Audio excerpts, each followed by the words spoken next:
Nigerians have reacted to the controversy over the collection of value-added tax. Recall that Rivers State had taken the federal government to court, challenging the legality of collection of VAT by the federal government in states across the nation. Even if you are looking deep into why these persons are talking of collecting the revenue, it ends up in the corruption.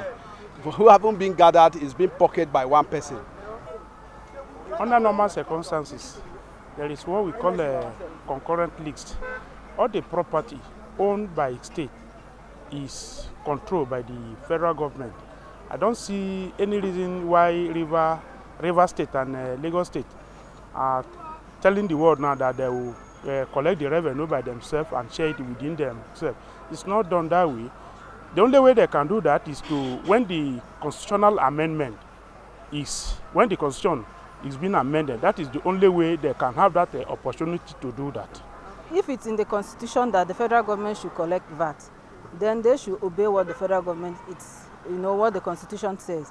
But if the state is allowed to collect their VAT, because they generate, that's their internal generation revenue, then they should generate their own VAT, because they also use it for whatever that is happening in the state, for the development of the state. We are in a country that only a certain particular people enjoy, both in the service today.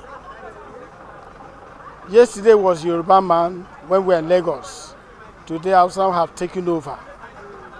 But nevertheless, when you talk about VAT, Lagos, VAT, Rivers State, I think if you watch out what is happening in various states, they are talking something important.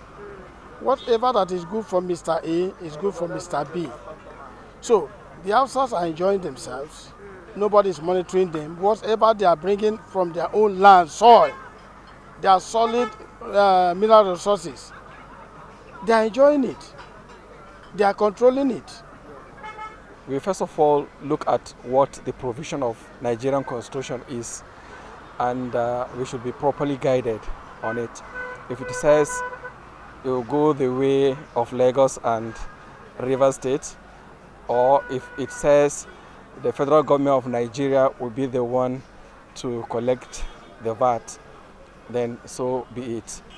In my opinion, it is better for the federal government allowing the states to generate their own VAT and give federal government a token at the end of it, because federal government is the baba of all, is the one that is doing poverty alleviation for everybody, irrespective of where you come from, is the one that is providing security, is the one that is providing all those things that government is providing.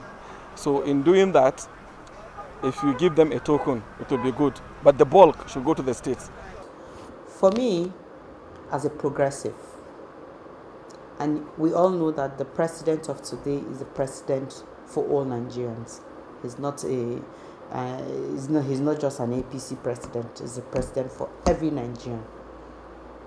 I don't think it's a misplaced priorities. If really these values have been added, it's right for them to claim their VATs. That's my own personal opinion.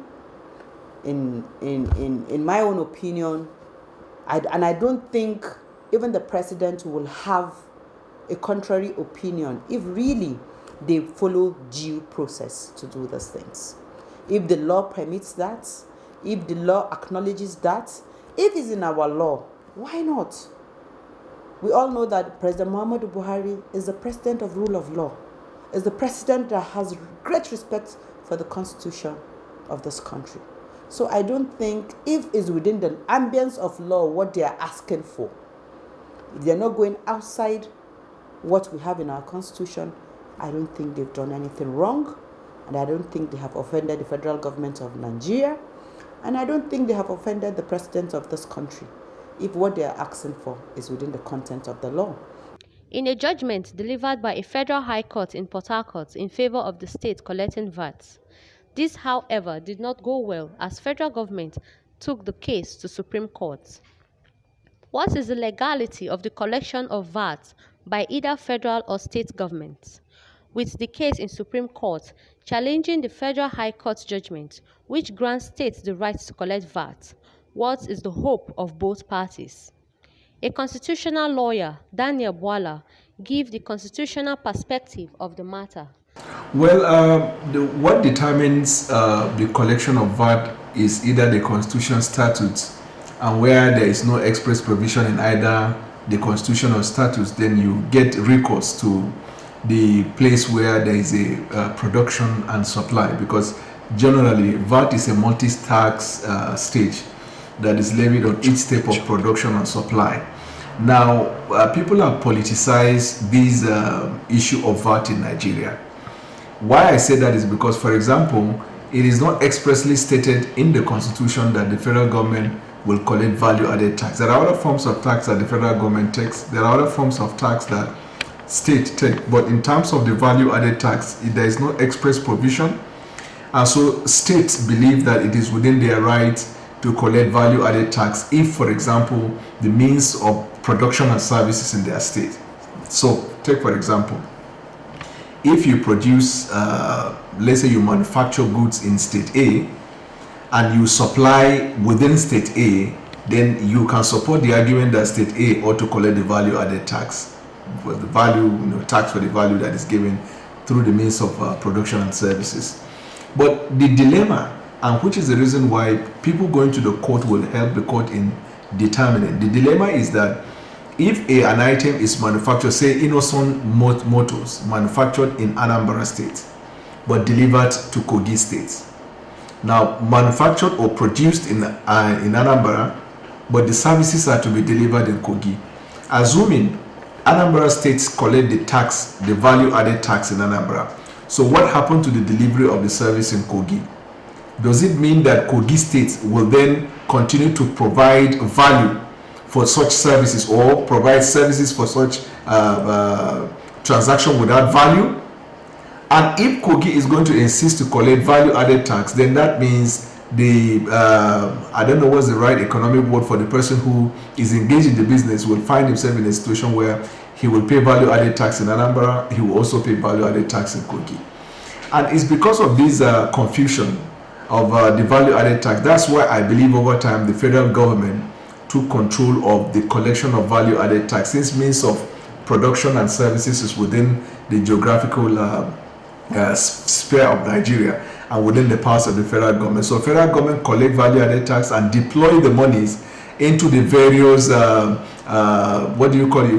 projects that affect states. So either federal project in the state or to put into the federation account. I don't know precisely where value-added tax is, which account the federal government plays that the value-added tax, but I know that it is being shared among states. So the argument is that, like the most recent one, Lagos and Port Harcourt will say we produce beer, we sell beer, we generate revenue, and then Kano goes against the sale of beer, but whatever is generated from the value-added tax is now shared amongst the various states based on the population and the number of local governments. So they are saying that monkey is working in Lagos and baboon is eating in Kano. So this is the dilemma. The dilemma now is that if B cannot provide the goods and services that will also generate the revenue, why should A feed the other? But you see, I still believe that people are politicizing it. Why am I saying that? If Lagos is a cosmopolitan town, it's no man's land. If you go to Lagos, you see every part of Nigeria there. If you go to Kano, every part of Nigeria there. Most major cities are not quote-unquote cities that are classified to a particular tribe or region, because it's cosmopolitan. People from all over the world settle there. And so the business interest in Lagos may be a business interest that affects almost everybody in Nigeria. But in the absence of constitutional provision, now that the matter is in court, I think we will all fold our hands and to see what exactly the court will say in terms of the collection of value-added tax, whether states should collect value-added tax, whether the federal government should collect value-added tax, and whether states can in fact enact a law for the collection of value-added tax without prejudice to the powers of the federal government to collect, and whether value-added tax should be paid twice by the customer. So the court will give us a direction in the absence of a statute or express word. But if you go to Lagos, they will tell you that it is no longer an issue of absence of status, that they already have a law now signed. If you go to Port Harcourt, they will say the same thing. So let the court interpret it, and then we can get a direction from there. Will the Supreme Court grant judgment in favor of state or federal governments? As to whose right it is to collect VAT, only time will tell. Eunice Yakubu, AGTV News.